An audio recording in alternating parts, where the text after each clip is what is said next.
అద్వైత ఆత్మ విద్యను ఉపదేశం చేస్తూ ఉన్న గురువులందరికీ నమస్కారం చేసుకుని మన దక్షిణామూర్తి స్తోత్రంలో 6వ శ్లోకానికి మన సురేశ్వర్ల వారి వ్యాఖ్యానం చూస్తూ వస్తూ ఉన్నాము. మన వాళ్ళు ఏం చెప్తూ ఉన్నారు అంటే, బౌద్ధులు ఒకవేళ విశ్వమంతా స్వప్నంలో లాగా లోపలే ఉన్నది అంటే, సుషుప్తిలో ఎవరికెవరు తెరుస్తున్నారు? అక్కడ తెలియడానికి ఏమున్నది? ఇదంతా కుదిరే వ్యవహారం కాదు. నేను చెప్తాను విను అని వాళ్ళేం చెప్తున్నారంటే, సర్వము దుఃఖము, సర్వము క్షణికము, సర్వము శూన్యము, సర్వము స్వలక్షణం. ఇంకింతే అని చెప్పారు. స్వలక్షణం పక్కన పెట్టి మిగిలిన 3 చూద్దాము. సర్వము దుఃఖము, సర్వము క్షణికము, సర్వం శూన్యమైనది దేనికి? జగత్తుకి. ఈ లక్షణాలు జగత్తుకి ఉంటాయి. వాళ్ళు చెప్పింది కరెక్ట్. అయితే ఈ స్వలక్షణం అన్నది ఆత్మ లక్షణము. స్వ అంటేనే ఆత్మ అని అర్థం. వాళ్ళు స్వలక్షణం అంటారు. ఆత్మని మాత్రం లేదు అంటారు. ఈ జగత్తుకే, జడమైన జగత్తుకే, శూన్యమైన జగత్తుకి, క్షణికమైన జగత్తుకి, దుఃఖమైన జగత్తుకి ఆత్మ లక్షణాలున్నాయని చెప్తారు. ఇది మన ప్రాబ్లం. వాళ్ళకి మనకు ప్రాబ్లం ఎందుకొచ్చింది అంటే, ఆత్మస్వరూపము దుఃఖం గాదు, సుఖము. అది సుఖస్వరూపం, అక్షయమైన సుఖము. అది ఆనంద స్వరూపము, దుఃఖం లేదు దానికి. అది క్షణికం కాదు, అది శాశ్వతము. అది శూన్యం కాదది సత్, ఎప్పుడూ ఉన్నది. ఆత్మ లక్షణాలు ఏవీ లేకుండా ఉన్నది అనాత్మ అయిన జగత్. అయితే అనాత్మ అయిన జగత్తుకున్న లక్షణాల్ని బట్టి దానికి అదే ఆత్మ అని చెప్తూ ఉన్నారు. ఆత్మ లక్షణాల్ని పూర్తిగా డిస్రిగార్డ్ చేస్తున్నారు. ఇది మన ప్రాబ్లం. వాళ్ళకి అర్థమైంది ఏమి అంటే, వాళ్ళ కళ్ళకు కనపడ్డ జగత్. వాళ్ళ కళ్ళకు కనపడ్డ జగత్తుని చూసి ఇది ఉన్నది, అవును అని చెప్తున్నారు. వాళ్ళ కళ్ళకు కనపడని ఆత్మ లేదు అని చెప్తున్నారు. కాబట్టి వాళ్ళ దృష్టి ఇంతవరకే వ్యాపించింది. వాళ్ళ దృష్టి ఎంతవరకు వ్యాపించింది అంటే, బాహ్యమైన జడ పదార్థాలను చూడగలిగిన దృష్టి మాత్రమే ఉన్నది.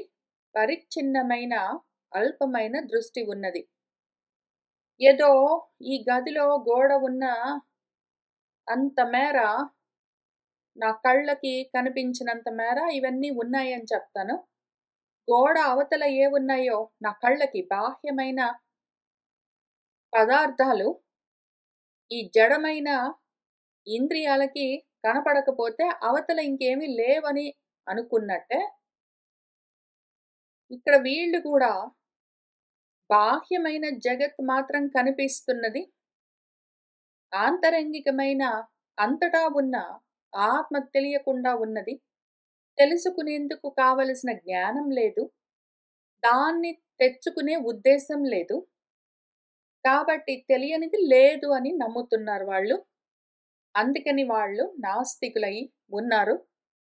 ఇప్పుడు వీళ్ళ ప్రాబ్లం వీళ్ళకే అర్థమైనా కాకపోయినా, మనం మాత్రము ఇటువంటి ఆలోచనలు మనలో కలుగుతాయో ఏమో, బుద్ధికి ఇటువంటి బుద్ధులు పుడతాయో ఏమో. క్షణికమైన, దుఃఖభరితమైన, నిజంగా లేని ఈ జగత్తుని చూసి ఇదే నేను అన్న భావనతో ఉంటామో ఏమో. మన బుద్ధికి ఈ జడ పదార్థము శూన్యము, క్షణికమో, నశించేది, దుఃఖంతో నిండి ఉన్న దేహమే స్వ, నేను అన్న భావం కలుగుతుందో ఏమో. ఆ దేహానికి సంబంధించినవన్నీ మమ అన్న మమత్వం కలుగుతుందో ఏమో. అటువంటి బుద్ధి పుడితే, అటువంటి బుద్ధికి ఎట్లా నేను బుద్ధి చెప్పాలి, జ్ఞానం కలిగించాలి అని ఆలోచన చేస్తూ విచారిస్తూ వెళ్దాము. వాళ్ళింకా చాలా చెప్తూ వచ్చారు. పరమాణువుల సంఘాతం ఇదంతా. అసలు ఆకాశం లేని కూడా లేదు, ఎందుకంటే కనిపించదు కాబట్టి. తర్వాత మనిషి మొదలైన శరీరాలన్నీ, దేహాలన్నీ స్కందాలు. ఒక 5 స్కందాల సంఘాతము. ఇంకింతే విషయం, ఇంకేం లేదు. అని చెప్పారు వాళ్ళు. చెప్పి సుఖము, దుఃఖము, మోక్షం కూడా ఓన్లీ నీ అనుభవమే. మోక్షం కూడా నువ్వు ఫీలింగ్. నువ్వు ఊరికనే వేదన, అనుభవం గూడా గాదు. వేదన ఓన్లీ నువ్వు ఫీల్ అవుతావు. అమ్మయ్య! నేను విముక్తుడినయ్యాను. హమ్మయ్య! నేను విడిపోయాను. హమ్మయ్య! నేను బయటున్నాను అని అనుకునేది నువ్వే. హమ్మయ్య! నేను జైల్‌లో ఉన్నాను అని అనుకునేది నువ్వే. అనుకోవడంతోటే ఉంటుంది బంధమైన, మోక్షమైన. అంతకు తప్ప యాక్చువల్‌గా బంధం, మోక్షం ఏం లేవు. సుఖం, దుఃఖం ఇట్లాంటివి కూడా నీ వేదన. నువ్వు అనుకోవడమే ఉంటుంది. రాగాలు మొదలైనవన్నీ పుణ్యాలు, పాపాలు లాంటివన్నీ సంస్కారాలు అని చెప్పారు. ఇది గాక ఇంకేముంది, ఇంకేమీ లేదు, నాస్తి అని చెప్పారు. కాబట్టి వాళ్ళు నాస్తికులు. ఆత్మ అన్యంగా నాస్తి ఇంక లేనే లేదని చెప్పారు గాబట్టి, ఆత్మ అంటే ఏమి అని వీళ్ళు చెప్తున్నారు? స్వలక్షణం అన్నారు గాబట్టి ఆత్మ లక్షణం ఇంతే. ఆత్మ శాశ్వతమైనది. ఆనంద స్వరూపము. అది నిత్యము, సత్యము అని వాళ్ళు ఒప్పుకోరు. అది సత్ గాదు, శూన్యము. అది శాశ్వతం గాదు, నిత్యము గాదు, క్షణికము. అది ఆనందం గాదు, దుఃఖం. అది ఆత్మ అనుకుంటున్నారు వాళ్ళు. అనాత్మలను చూసి ఆత్మ అనుకుంటూ ఉన్నారు. వాళ్ళంత దూరం జెప్తే మనం విన్నాము గదా! విని ఇప్పుడు ఇంక వాళ్ళు ఒక ప్రశ్న గూడా అడిగారు. హానము లేదు, ఉపాదానము లేకపోతే ఆకాశం లేదని తెలుస్తూనే ఉన్నది గదా! ఇచ్చిపుచ్చుకోవడాలుండాలి. ఏదో ఒక వ్యవహారం లేకపోతే ఏదీ లేదు. అది వాళ్ళ ప్రోగ్రామ్. ఏదైనా ఒక వ్యవహారం ఉండాలి. వ్యవహారం ఏమీ లేకపోతే వ్యవహారం ఎప్పుడుంటుంది? మన వైపు నుంచి చూద్దాము. వ్యవహారాలు ఎప్పుడుంటాయి? రెండోది ఉన్నది అన్న అజ్ఞానం ఉంటేనే, రెండోది ఉన్నది అన్న బుద్ధి కలిగితేనే, భేద బుద్ధి కలిగితేనే ఇచ్చిపుచ్చుకోవడాలు, హానోపాదానాలుంటాయి. భేద బుద్ధి లేకుండా అఖండంగా ఉంటే, రెండోది లేకుండా అద్వితీయంగా ఉంటే, హానము లేదు, ఉపాదానము లేదు, ఉన్నదంతా ఒకటే అయితే నువ్వు దేన్ని వదిలిపెడతావు? దేన్ని పట్టుకుంటావు? పట్టుకోవడానికి, విడిచిపెట్టడానికి ఏదీ లేకపోతే, ఆత్మను పట్టుకోలేవు, వదిలిపెట్టలేవు అని చెప్తాం గదా మనము. అందుకని మన అల్పబుద్ధులు అడుగుతున్న ప్రశ్న ఏమి అంటే, అల్పబుద్ధి అంటే ఎప్పుడైనా సరే మన బుద్ధిలో ఇటువంటి అల్పమైన ఆలోచన కలిగితే, పట్టుకోవడానికి గూడా రాదు ఆత్మ. వదిలిపెట్టేది గాదు నేనే. పట్టుకోవడం, వదిలిపెట్టడం అన్నది లేకపోతే, ఇంకది ఎక్కడ ప్రకాశిస్తుంది? అందుకని లేదు అని ఒకవేళ ఎప్పుడైనా నా బుద్ధిలో ఆలోచన కలిగితే, అటువంటి బుద్ధి సిద్ధాంతాలేమైనా ఉంటే, దాన్ని కూర్చోబెట్టి నిషేధించాలి. నువ్వు ఆలోచన తప్పుగా చేస్తున్నావని మన మనసుకి, మన బుద్ధికి మనమే బుద్ధి చెప్పవలసి ఉంటుంది. ప్రయత్నం చేద్దాము. కాబట్టి శూన్యం చేత్ జగతః హేతుః జగత్యేవ న సిద్ధ్యతి. జగత్తుకు హేతువు వేరేగా లేదు. శూన్యం. ఆత్మ అనేది శూన్యం అని నువ్వు అన్నావనుకో, అప్పుడు శూన్యం నుంచి శూన్యమే వచ్చింది అని నువ్వు ఒక రీజనింగ్ తయారు చేసావనుకో, లేని దాంట్లో నుంచి లేనిది ఎట్లా వస్తుందప్పుడు? లేని నీ జగత్తు గూడా లేకుండానే పోతుంది. నువ్వే నీ జగత్తుని శూన్యం అంటావు. లేనిది మళ్ళీ ఉన్నది అంటావు. లేదా ఉందే నువ్వు ముందు ఆలోచన చేసుకో. ఆ లేని జగత్తుకి కారణం ఏమీ లేదు అంటే, ఆ జగత్తు గూడా లేకుండా పోతుంది. నెక్స్ట్ ఘటః శూన్యః పటః శూన్యః ఇతి కైః ప్రతిపాద్యతే. లేదు లేదని చెప్తున్నావు నువ్వు. లేదు లేదు అని చెప్తున్నదెవరు? ఈ కుండ లేదు, ఆ వస్త్రము లేదు, అదిగో ఆ ఆత్మ లేదు. లేదు, లేదు, లేదు అని చెప్తున్నదేది? లేదు అని తెలుసుకుని చెప్తున్నదేది? పోనీ అదైనా ఒకటుండాలి గదా! దాని పేరు ఆత్మ అని మేం చెప్తున్నాము. న ఏవ భాసేత శూన్యం చేత్ జగత్ నరవిషాణవత్. అంటే నేను చెప్పిన దాన్ని నువ్వు సరిగ్గా అర్థం చేసుకో సిద్ధాంతి. నేనేం చెప్పాను నీకు? అసలిక్కడ సర్వం శూన్యమని చెప్పాను నేను. అంటే జగత్. జగత్ శూన్యమని చెప్తే, నువ్వు జగత్ కారణం శూన్యమని మార్చుకున్నావు అని ఒకవేళ నువ్వు అడుగుతావేమో. పోనీ నువ్వన్నట్టు జగత్తే శూన్యం అంటాను నేను గూడా. నువ్వు జగత్తుకి కారణం శూన్యం అన్నావంటే, శూన్యంలో నుంచి శూన్యం రాదు గాబట్టి, అప్పుడు జగత్ కారణం లేకుండా పోతే జగత్ కార్యంగా కూడా ఉండదు, సిద్ధించదు. జగత్తుకి కారణం శూన్యం అని నేను చెప్పట్లేదు. జగత్తే శూన్యం అని చెప్తున్నాను అని నువ్వు అన్నావంటే పోనీ అట్లా చూద్దాము. జగత్తే లేకపోతే ఇంకేం కనిపిస్తుందయ్యా నీకు?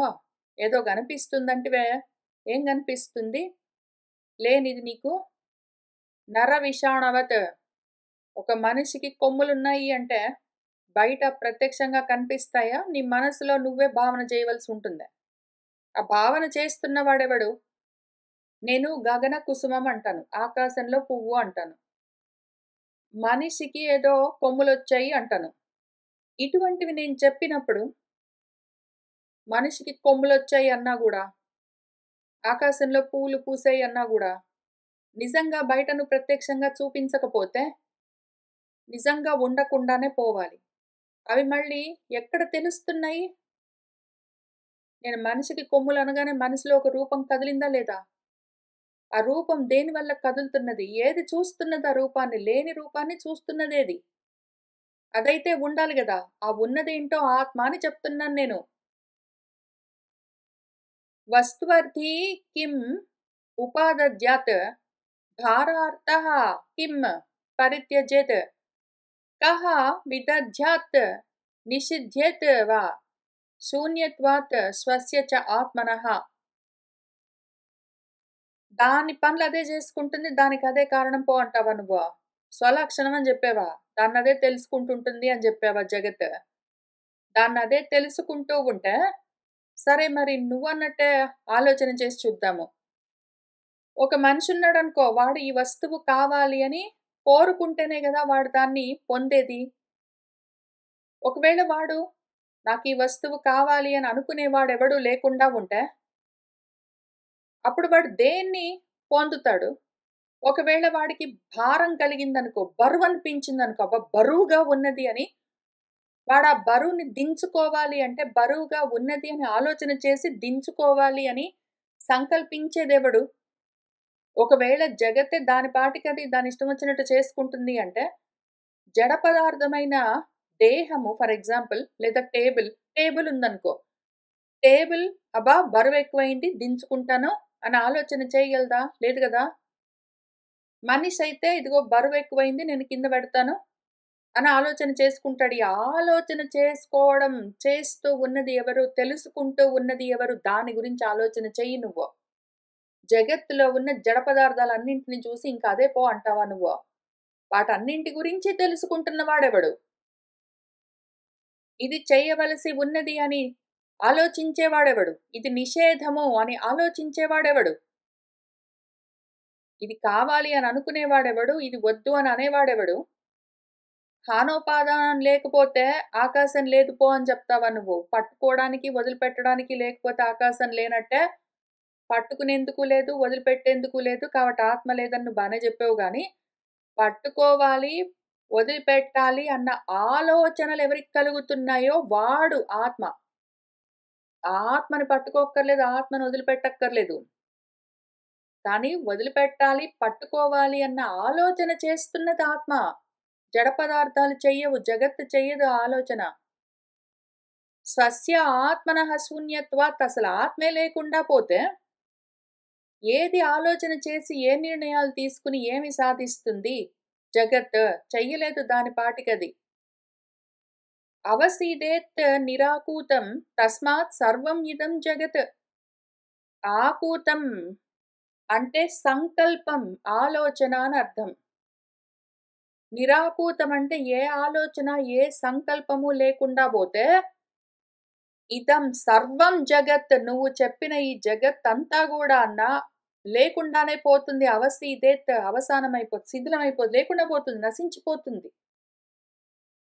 ఇదిట్లా చెయ్యాలి, ఇదిట్లా కావాలి, ఇది ఇట్లా జరగాలి అని ఆలోచిస్తూ ఉన్న ఆత్మ ఏది లేకుండా పోతుందో, అప్పుడు చెయ్యడానికి కర్మలు ఉండవు. దానివల్ల పరిణామాలు, కార్యాలు ఉండవు. కార్యమైన ఈ జగత్తు సర్వం నశించిపోతుంది. ఆలోచన లేకపోతే జగత్తుండదు. ఆ ఆలోచన ఏదున్నదో ఆ ఆలోచనే ఆత్మ. ఆలోచన చేస్తూ ఉన్నవాడు అనుకో, ఆలోచనను తెలుసుకుంటున్నవాడు అనుకో, ఏదైనా సరే గాని ఆ ఆలోచన లేకపోతే మాత్రం జగత్తుండదు. ఆ ఆలోచనే ఆత్మ. స్కందాలున్నాయి, పరమాణువులున్నాయి. పరమాణువుల సంఘాతము, స్కందాల సంఘాతము, ఈ మొత్తం జగత్తు ఇంకింతే, ఇంకేమీ లేదు. నా అన్యః ఆత్మ అస్తి అని నువ్వు చెప్పావు గదా! నేను ఇంకొక క్వెషన్ అడుగుతాను. ఈ స్కందాల సంఘాతము అన్నావు. ఆ సంఘాతం చేస్తున్నదెవరు? స్కందాలన్నీ ఒక గ్రూప్ లాగా దగ్గరకొచ్చి ఉంటే గూడా వాటన్నిటిని కలిపి కొహీసివ్‌గా నడిపిస్తున్నదెవరు చెప్పగలవా? భాగవతం అంత చదివావే నువ్వు. ఏం చదివావు దాన్ని? కాదని చెప్పడానికి చదివావా? భాగవతంలో ఏం చదివావు నువ్వు? అనగనగా ఆ విరాట్ పురుషుడు ఏదో ఒక అండంలో నుంచి బయటకొచ్చిన తర్వాత అక్కడి నుంచి ఏదో ఆకాశాలు అట్లాంటివన్నీ వచ్చాయి. రకరకాల తత్వాలన్నీ వచ్చాయి. కళ్ళు, ఏదో శబ్దాలు, దిక్కులు, గాలి, స్పర్శ మొదలైనవన్నీ అన్నీ తయారయ్యాయి. కానీ మాత్రం వేటిపాటికవి ఊరికినే నిలబడ్డాయి. కలిసి పనిచేయడం వాటికి చేత గాకపోతే, అప్పుడు ఆ పురుషుడే వాటిలో ప్రవేశించి వాటి చేత ఈ కర్మలన్నీ చేయిస్తూ ఉన్నది అని భాగవతము ఎన్ని సార్లు చెప్పింది. ఆ విధంగా నువ్వు చెప్పిన స్కందాల సంఘాతాన్ని, నువ్వు చెప్పిన పరమాణువుల సంఘాతాన్ని చేసేదెవరు? వాటన్నింటిని సంఘటితం చేసేది ఎవరు? స్కందానాం పరమాణూనాం న సంఘయితా అస్తి చేత్, ఒకవేళ వాటన్నింటిని సంఘాతం చేయడం, సంఘటితం చేసే ఆ తత్వం ఏదైనా ఒకటి లేకపోతే, సంఘాతః న వినా హేతుం జడాః ఘటపదాతయః. సంఘాతః న వినా హేతుం, హేతువు ఏ కారణం లేకుండా అకారణంగా పరమాణువులైనా సరే ఎందుకు కలుస్తాయి? ఎందుకు విడిపోతాయి? ఏ కారణం లేకుండా అకారణంగా వినా హేతు స్కందాలను నువ్వు చెప్పేవన్నీ ఎందుకు కలుస్తాయి? ఎందుకు విడిపోతాయి? ఎందుకు సంఘటితమవుతాయి? ఎట్లా అవుతాయి? నా కావు. వాటి పాటికవి అట్లా పడుంటాయి. అవి ఉండాలి అని నిర్ణయించినా, వాటిని కల్పించినా, వాటిని కలిపి వాటితో పని చేయించినా, అందుకు వెనకాల ఆలోచన కదలాలి. ఆ ఆలోచనే ఆత్మ. నీ ఘటాలు, పటాలు నువ్వు చెప్పిన సంఘాతాలు మొత్తం ఆ గ్రూపులన్నీ గూడా జడాహహి, అవన్నీ జడ పదార్థాలు. అవి ఆలోచన చెయ్యలేవు. ఆలోచన లేకుండా జగత్తు నడవదు. మహానుభావః భూయాసం ఇతి భ్రాంతః చ మన్యతే. నేను మహానుభావుడినయిపోతాను అని అనుకున్నంత మాత్రాన అయిపోతారా ఆలోచన లేకుండా? ఉత్త భ్రాంతది. ఆత్మా అపలాపకః బౌద్ధః కిమర్థం చరతి వ్రతం. ఆత్మ లేనే లేదు అని పలికే బౌద్ధులందరూ, బుద్ధి మాత్రమే ఉన్నది, ఇంకేమీ లేదు అని చెప్పేవాళ్ళు, అటువంటి బుద్ధులన్నీ కిమర్థం వ్రతం చరతి. నేను లేను అంటే, ఇంకో రకంగా చూద్దాము. నేను లేను అని ఎవడైనా అన్నాడు అంటే, ఆత్మ లేదని అన్నాడంటే, ఆత్మ లేదు అన్నవాడంటే నేను లేదు అన్నవాడే గదా! ఆత్మ లేదండి అని మాట్లాడే అనాత్మవాదులున్నారనుకోండి. నాస్తిక్య బుద్ధితో ఉన్నవాళ్ళు, నాస్తికులు ఒకవేళ ఆత్మ లేదు అన్నారనుకోండి. ఆత్మ అంటే నేనన్న భావన. నేనన్న భావనే లేకుండా పోతే, ఆ ఆలోచనే లేకపోతే, ఎవడైనా సరే, ఏ అర్థం, ఏ ప్రయోజనాన్ని ఆశించి, ఏవైనా వ్రతాలైనా, కర్మలైనా అవన్నీ ఎందుకు చేస్తారు? బౌద్ధ సన్యాసులైనా సరే, సన్యాసాన్ని వ్రతంగా ఎందుకు ఆచరిస్తారు? నేను అన్నది లేకపోతే, ఆత్మ లేదు అన్న వాళ్ళు ఏ కారణానికి వ్రతాలన్నీ ఆచరిస్తున్నారు? పోనీ బౌద్ధులను పక్కన బెడితే, ఇటువంటి బుద్ధులతో ఉన్నవాళ్ళు, ఆత్మ లేదని మాట్లాడేవాళ్ళు, ఉందా? ఉంటే నువ్వు జూసావేంటి? నాకు చూపిస్తావా? అనేవాళ్ళు ఆత్మే లేకపోతే, ఏ కారణానికి కర్మలు జేస్తున్నారు మరి? నేను అన్న ఆలోచన లేకపోతే ఎవ్వడు ఏ కర్మ చెయ్యడు. ప్రత్యభిజ్ఞా యది భ్రాంతిః భోజనాది కథం భవేత్. ప్రత్యభిజ్ఞ అన్నది భ్రాంతి అని చెప్తావా నువ్వు? ప్రత్యభిజ్ఞ అంటే మళ్ళీ జ్ఞాపకం చేసుకోవడం. నేనెవరు అని మళ్ళీ నేను గుర్తు చేసుకోవడం. నేనెవరు అని మళ్ళీ నేను గుర్తు తెచ్చుకోవడాన్ని ప్రత్యభిజ్ఞ అని పిలుస్తారు. మళ్ళీ గుర్తు చేసుకోవడం అని దానికర్థం. నేనెవరు అని మళ్ళీ నాకు జ్ఞాపకం రావాలి. ఆ జ్ఞాపకం అన్నదేమీ లేదు. భ్రాంతి ఉన్నదంతా జ్ఞానమే. ఉన్నది ఓన్లీ జ్ఞానము. జ్ఞాపకం అట్లాంటివన్నీ ఉండవు. ఎందుకంటే బుద్ధులన్నీ క్షణికాలు కాబట్టి వస్తూ ఉంటాయి, పోతూ ఉంటాయి. జ్ఞాపకాలు, ప్రత్యభిజ్ఞలు అవన్నీ లేవు. అవన్నీ భ్రాంతులు అని నువ్వు అన్నావనుకో, భోజనం చెయ్యడం లాంటి నార్మల్ డైలీ పని కూడా జరగదు. కథంభవేత్ ఎట్లా కలుగుతుంది? నీకు అసలు దేని గురించిన జ్ఞాపకం లేకపోతే, ప్రత్యభిజ్ఞ లేకపోతే, ఇంక నువ్వు మామూలు పనులు, చిన్న చిన్న పనులు గూడా చెయ్యలేవు. ఒక ఎగ్జాంపుల్ చూద్దాం పట్టు. ఇష్ట సాధనం ఏవ ఏతదన్నం గతదిన అన్నవత్ ఇతి నిశ్చిత్య బాలోపి భోజనాదో ప్రవర్తతే. చిన్న పిల్లవాడైనా సరే, ఎదిగి ఎదగని బుద్ధితో ఉన్నవాడు. ఇంకా అప్పుడే జ్ఞానము పూర్తిగా వికసించలేదు. చిన్న పిల్లవాడు, బాలుడు. అయినా కూడా గత తిన్న అన్నము, నిన్న తిన్న అన్నం గుర్తుపెట్టుకుంటాడు వాడు. నిన్న వాడి ప్లేట్‌లో అన్నం పెడితే, వాడు చిన్న పిల్లవాడు, వాడికి ఎక్కువేం తెలీవు. వాడి ప్లేట్‌లో అన్నం పెడితే దాన్ని చూస్తాడు వాడు. నిన్న గూడా తిన్నట్టు వాడికి గుర్తుకొస్తుంది. ఇది నాకిష్టము. ఇది నాకు ఇష్ట సాధనము. నేనిది తింటే నాకిష్టము అని వాడికి ఆ అన్నం గురించిన జ్ఞాపకం కలుగుతుంది గాబట్టే, ఆ! ఈ అన్నం తిన్నానంటే బాగుంటుంది. దీనివల్ల నాకిష్టం. ఇది నాకిష్టమైన అన్నం అని నిశ్చయించుకొనే చిన్న పిల్లవాడైనా సరే, భోజనం చేయడం, ఆటలాడుకోవడం ఇట్లాంటి పనులలో వాడు ప్రవర్తించేది.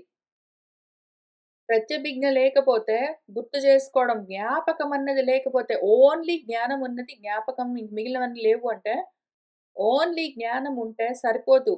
జ్ఞాపకం ఉండాలి. కాబట్టి ప్రత్యభిజ్ఞ లేదు అని దాన్ని నువ్వు తోసేయడానికి వీల్లేదు. అవకాశ ప్రదాతృత్వం ఆకాశ అర్ధక్రియా యథా తథా ఏవ అర్ధక్రియా పుంసః కర్తృత్వ జ్ఞాతృతాదికా.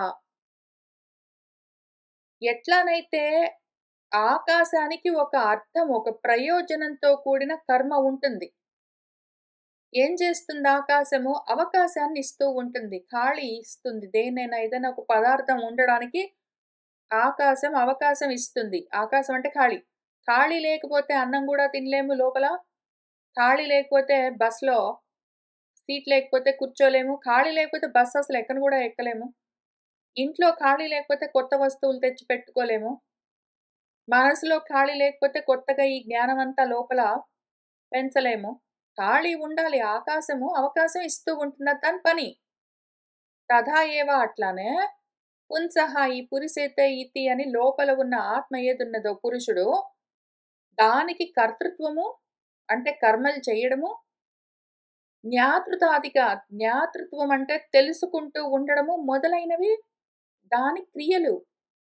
దాని ప్రయోజనం అది. ఆత్మ ఎందుకున్నది అంటే తెలుసుకుంటూ ఉంటుంది. కర్మలకు కారణమై ఉంటుందది. విషయాలను గ్రహిస్తూ ఉంటుంది. కర్మ జ్ఞానము దాని లక్షణము. కర్తృత్వ జ్ఞాతృతాదిక దాని అర్ధక్రియ ఏవ. నీకు అర్ధక్రియాలతో ఈ 2 కర్మ, జ్ఞానంతో కూడి ఉన్న ఆ తత్వం లేకపోతే, అది మిస్ అయిపోయిందంటే, ఊరికే పదార్థాలు బెట్టుకొని నువ్వేం సాధిస్తావు? అవి జడ పదార్థాలు. అవేమీ చేయలేవు సొంతంగా. ఆలోచన కావాలి దాని వెనకాల. సుషుప్తి సమయే అపి ఆత్మ సత్యజ్ఞాన సుఖాత్మకః సుఖం అస్వాప్సం ఇతి ఏవం ప్రత్యభిజ్ఞాయతే యతః. ఈ ఆత్మ సత్య జ్ఞాన సుఖ స్వరూపము. సత్యం, జ్ఞానం, అనంతం, బ్రహ్మ అని మనం తైత్రీయోపనిషత్తులో చదువుతున్నాము.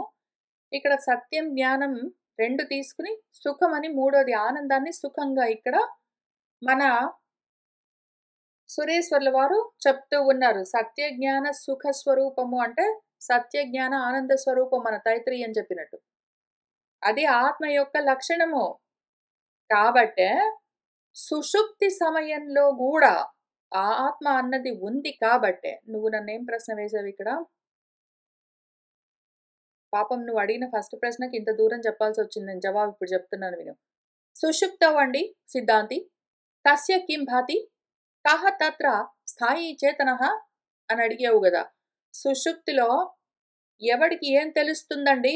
ఎవడికి ఏమీ తెలియకుండా మొద్దులాగా పడుంటాడు గదా! అక్కడ ఎవడున్నాడండి?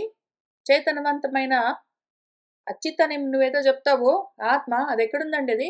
ఎవడికేం తెలుస్తుంది అక్కడ? అంతా శూన్యం, శూన్యం అని నువ్వు ప్రశ్న వేసావు గదా! సుషుప్తి సమయంలో ఎవడికేమి తెలుస్తుంది? అక్కడున్నదెవడు? ఎవడూ లేడు గదా! అన్నావు గదా! అక్కడ ఎవడూ లేకపోవడమేమి?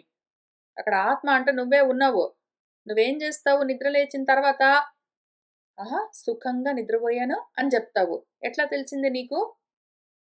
అసలు ఆత్మే లేకుండా పోతే సుషుప్తి సమయంలో నేను సుఖంగా నిద్రపోయాను అని తెలుసుకునేవాడెవడు? దానివల్లే ఈ ప్రత్యభిజ్ఞ కలుగుతూ ఉన్నది. మళ్ళీ జ్ఞాపకం చేసుకుంటావు నువ్వు. పొద్దున్న లేచి మళ్ళీ జ్ఞాపకం చేసుకొని, ఆహా! సుఖంగా నిద్రపోయాను అని చెప్తావు కదా! అని అనుకుంటావు.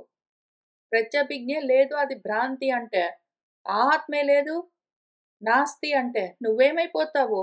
నువ్వే ఆత్మస్వరూపము. నీ దేహం నువ్వనుకుంటున్నావా? బుద్ధి నువ్వనుకుంటున్నావా? ఇంద్రియాలు నువ్వనుకుంటున్నావా? అవన్నీ నువ్వు గాదు. ఈ అనుకుంటూ ఉన్నది నువ్వు. అవన్నీ నేను అనుకుంటున్నది నువ్వే. అవి నేను కాదు అనుకుంటున్నది నువ్వే. ఆత్మ నేను కాదు అనుకుంటున్నది నువ్వే. ఆత్మ లేదు అనుకుంటున్నది నువ్వే. ఆత్మ లేదు అన్న నువ్వే ఆత్మ. ఈ దేహాలన్నీ నేనే అనుకుంటున్న నువ్వే ఆత్మ. అనుకుంటున్నది ఆత్మ. తెలుస్తున్నదా? ప్రత్యభిజ్ఞాయతే ఇతి ప్రయోగః కర్మకర్తరి. ఆత్మ స్వయం ప్రకాశత్వాత్ జానాతి ఆత్మానం ఆత్మనా. ప్రత్యభిజ్ఞ అన్న పదం ఇక్కడ వాడారు గదా! అది కర్మకర్తరి అంటే అది కర్మని ప్రయోగంలో చెప్తూ ఉన్నారు. చాలా అందమేమంటే ఈ ప్రత్యభిజ్ఞ అన్నది జ్ఞాపకం చేసుకోవడం అన్నది కర్మ అంటే ఆబ్జెక్ట్, కర్త అంటే సబ్జెక్ట్. 2 అదే. సబ్జెక్ట్, ఆబ్జెక్ట్‌లకి తేడా లేదు. ఆ కర్మ చేస్తున్నవాడే కర్త. ఆ కర్మే కర్త యాక్చువల్లీ. ఆ కర్మే కర్త. మళ్ళీ నువ్వు నేను జ్ఞాపకం అన్నాను గాబట్టి అది వేరేగా ఉంది జ్ఞానానికి అనుకుంటున్నావు. కాదు. జ్ఞానమే జ్ఞాపకం తెలుస్తున్నదా? నువ్వు జ్ఞానం ఉన్నది అంటావు, జ్ఞాపకం లేదు అంటావు. జ్ఞానం ఉంది గానీ జ్ఞాపకం లేదంటావా? జ్ఞానమే జ్ఞాపకము. మర్చిపోతే అజ్ఞానము. తెలుస్తున్నదా? జ్ఞానమే జ్ఞాపకము. అజ్ఞానమే మర్చిపోవడం. నువ్వు జ్ఞాపకం తెచ్చుకుంటే అదే జ్ఞానము. ఆత్మ స్వయంగా ప్రకాశించే లక్షణంతో ఉన్నది గాబట్టే దాన్నదే తెలుసుకుంటూ ఉంటుంది. ఆత్మనా ఆత్మానం జానాతి. దాన్ని అది తెలుసుకుంటుంది. నీ జగత్ గాదు. స్వలక్షణంతోటి ఉన్నది ఇక్కడ నువ్వు చెప్పినట్టు స్వలక్షణంతోటి ఉన్నది జగత్ గాదు ఆత్మ. నువ్వు ఆత్మని, అనాత్మని రెండిటిని బాగా కలుపుకొని ముద్ద జేసి ఎట్లా అంటే బ్లూ కలర్‌లో బ్లాక్ కలర్ కలుపుకొని ఆ రెండింటిని ఎంతగా కలిపావంటే బ్లూ ఏదో, బ్లాక్ ఏదో తెలియకుండా పోయింది. నీకే వాటిని విడదీసుకోవడం రాకుండా ఉన్నది. నీ ఇష్టం వచ్చినట్టు కలగాపులగం చేసుకొని విడదీసుకోవడం రాక, వివేక జ్ఞానం లేక, ఆ వివేక జ్ఞానంతో కూడి ఉన్న బుద్ధి లేదు నీకు. వ్యవసాయాత్మిక బుద్ధి లేదు. నీకున్న బుద్ధి చలాబుద్ధి. అవ్యవసాయమైన బహుశాఖాః హి అనంతాః చ బుద్ధయః అయి ఉన్నావు. కాబట్టి నీకు తెలియట్లేదు. నువ్వు చెప్తున్నది ఆత్మ లక్షణము చెప్తున్నావు, అనాత్మ లక్షణములు చెప్తున్నావు. 2 ఒకటే అంటున్నావు, ఆత్మ లేదంటున్నావు. కూర్చొని విడదీసి చూసుకో. కలుపుకొని బాగా పీట ముడి వేసుకున్నావు. ఇప్పుడు సుషుప్త్యౌ మాయయా మూఢః జడః అంధః ఇతి లక్ష్యతే అప్రకాశితయా భాతి స్వప్రకాశితయా అపి చ. సుషుప్తి సమయంలో నువ్వు ఇంకో ప్రశ్న అడిగావు గదా పాపం. సుషుప్తి సమయంలో దేనికి ఏది కనిపించదు గదండీ! ఎవడికెవడు తెలుస్తున్నాడు? ఎవడికేం తెలుస్తుందండి? ఏమీ లేదు గదా! అన్నావు గదా! దానికి ఇక్కడ చెప్పా గదా! ఎవరికెవరు తెలుస్తుందంటే వాడిని వాడే తెలుసుకుంటూ ఉన్నాడు. తర్వాతేమడిగావు నువ్వు? అక్కడ ఎవడున్నాడండి? ఎక్కడ మన సుషుప్తి స్థితిలో చేతనుడైన వాడెవడండి? ఎక్కడున్నాడు? అని నువ్వు అడిగావు గదా! దాని గురించి చెప్తున్నాను విను. సుషుప్తి స్థితిలో మాయ చేత మూఢుడై వాడు జడుడై వాడు అంధుడై ఆత్మను తెలుసుకోలేక ఉంటాడు. వాడు ప్రకాశ స్వరూపమే. స్వప్రకాశం అంటే ఆత్మ ప్రకాశం, అది ఆత్మజ్యోతి స్వరూపం. కానీ అప్రకాశతయ మాయ చేత కప్పబడి వాడు తెలుసుకోకుండా ఉంటాడు. వాడే వాడిని తెలుసుకోకుండా ఉంటాడు. తెలుసుకున్నా వాడే, తెలుసుకోకపోయినా వాడే. ఇక్కడ కుండ ఉంది అని తెలుసుకుని చెప్పేవాడు వాడే. ఇక్కడ కుండ లేదు అని చెప్పేవాడు వాడే. నేను ఈ జాగృత్ స్వప్నావస్థల్లో ఉన్నాను అని చెప్పేవాడు వాడే. సుషుప్తి అవస్థలో నేను లేను, నాకు ఏమీ తెలియలేదు అని చెప్పేవాడు వాడే. కాబట్టి స్వప్రకాశంగా ఉండేవాడు అట్లానే ఉంటూనే అప్రకాశంగా ఉంటాడు. తను లేకుండా పోయాడా? ఉంటాడు. ఉంటాడు అన్నది ఇక్కడ ఆపరేటివ్ కీవర్డ్. జడాత్మనిచ్చ దేహాదౌ సాక్షాత్ ఈశః వివిచ్యతే ఏషా ఏవ మోహినీ నామ మాయాశక్తి మహా ఈసితుః.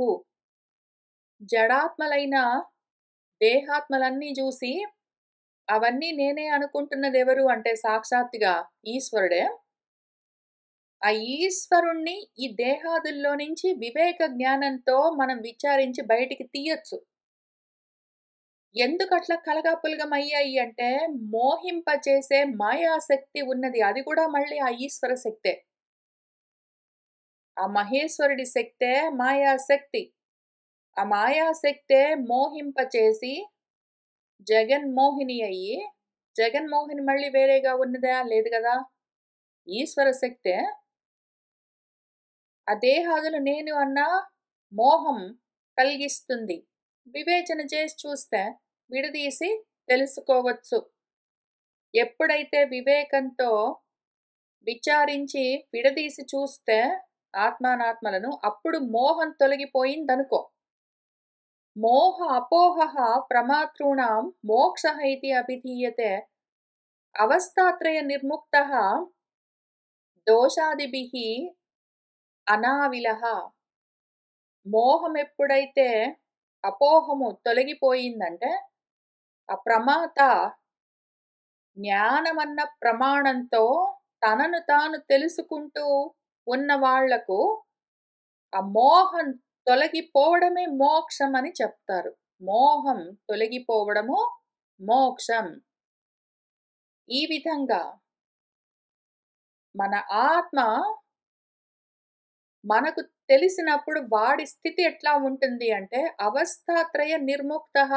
వాడు ఈ మోహాన్ని తొలగించుకోవాలంటే, ఆ మోక్షాన్ని పొందాలి అంటే మన మాత ఏం చెయ్యాలి అంటే అవస్థాత్రయాలని నిర్మూలించుకోవాలి. అవస్థాత్రయాల్లో ఉన్నది ఏంటి అని తెలుసుకోవాలి. జాగృత అవస్థలో జగత్, స్వప్నావస్థల్లో స్వప్నలోకాలు, సుషుప్తి అవస్థలో ఏమీ లేదండి, ఏమీ లేదు అనుకుంటూ కూర్చోవడం కాదు. 3 అవస్థల్లో ఉన్నది నువ్వే అని తెలుసుకోవాలి. ఆ అవస్థల్ని వేర్వేరుగా చూడ్డం, ఇంకేంటో ఉన్నది అని అనుకోవడం, ఆ భేద బుద్ధిని, అనాత్మ బుద్ధిని వదిలించుకోవడమే మోక్షం. దోషాదిభిః అనావిలః. ఆవిలము అంటే మలినము. దోషాదులన్నీ, ఆ మలినాలన్నీ తొలగిపోతే దేహదోషాలు, మనోదోషాలు, మనోమాలిన్యాలన్నీ తొలగిపోతే అవస్థాత్రయాలు మొత్తం వ్యాపించి ఉన్నది నేనే వీటిని ఇట్లా చూస్తూ ఉన్నాను అని ఎవరైతే తెలుసుకుంటారో అది మోక్షము. ప్రమాత ఆ స్థితికి రావాలి. మాత మనం చెప్పుకుంటూ ఉన్న సాధకుడు. మాత అంటే ఎవరైతే ప్రమాణంతో ప్రమేయాన్ని సాధిస్తూ ఉన్నవాడో వాడు ప్రమాత. వాడినే శ్రీమాత అని పిలుస్తారు మనకు లలితా సహస్రంలో. వాడు బయలుదేరుతాడు. ఆ శ్రీమాత ప్రమాత మోక్షం అంటే ఏమి అని వివేచన చేస్తూ వెతుకుతూ బయలుదేరితే వాడికేం తెలుస్తుంది? మాయాశక్తి అడ్డుపడి మోహం కలిగిస్తూ ఉన్నది నాకు. ఆ మోహాన్ని తొలగించుకోవడం ఎట్లా అంటే ఈ అవస్థాత్రయాలన్నింటిలో వ్యాపించి ఉన్న ఇన్ని రూపాలు, నామాలు, కర్మలు, గుణాలు, ఈ దేహాలు, ఇంద్రియాలు ఇవన్నీ గూడా అనాత్మలని తెలుసుకుని వాటిని ఇవి కావు, కావు, కావు, కావు అని తెలుసుకుంటూ వెళ్తే, దోషాలేవేవో తెలుసుకుని ఆ దోషాలన్నింటినీ తొలగించుకుంటూ పోతే, ఇంకా ప్రమాత ఏమవుతాడు? వాడేదైతే ప్రమేయాన్ని ప్రమాణంతో పట్టుకోవాలని బయలుదేరాడో సాధకుడు, వాడే ఆ మేయము అని వాడే తెలుసుకుంటాడు. ఆ సాధకుడు సిద్ధి సాధించాలని బయలుదేరుతూ ఉన్నాడు గదా! ఇంతకీ ఆ సిద్ధి కొత్తగా సాధించేది గాదు, సిద్ధం. అది వాడే అని తెలుస్తుంది. అందుకనే ఆ విషయం అట్లా వివేచన చేయడం కోసమే. ఆ దేహాదుల్లో ఆత్మభావన పెట్టుకుని సాక్షాత్తుగా అక్కడే ఉన్న ఈశ్వరుణ్ణి ఆత్మను తెలుసుకోలేకుండా ఉన్న వాళ్లకు ఆత్మానాత్మ వివేక జ్ఞానం కలిగించడంకు ఆత్మానాత్మ వివేకం ఎట్లా చెయ్యాలి అని చూపించడం కోసమే ఒకవైపు ఈశ్వరుణ్ణి, ఒకవైపు మాయాశక్తిని, ఒకవైపు శక్తిని, ఒకవైపు ఈశ్వరుణ్ణి చూపిస్తూ ఆ రెండింటిని విడదీసి చూసుకునేందుకు అవకాశం ఇస్తుంది ఆ మాతలన్నింటికి. శ్రీమాత అని మొదలుపెట్టి ఆ లలితా సహస్రం అందుకని రాసిచ్చారు మన వ్యాసుల వారు. ఆ మొత్తం గ్రంథాన్ని, ఆ మొత్తం స్తోత్రాన్ని, ఆ మొత్తం ప్రకరణాన్ని అందుకని ఇచ్చారాయన. సరే, ఇవాల్టికి మనము ఇక్కడికి ఆపుదాము. ఇంకా కొన్ని శ్లోకాలు మిగిలాయి. మనం వాటిని వచ్చే వారం కలిసి కూర్చొని చదువుకుంటూ ముందుకు వెళ్దాము. అద్వైత ఆత్మజ్ఞానం కావాలని కోరుకునే వాళ్ళందరికీ అది కలగాలి అని నేను ఆశిస్తున్నాను. స్వస్తిరస్తు.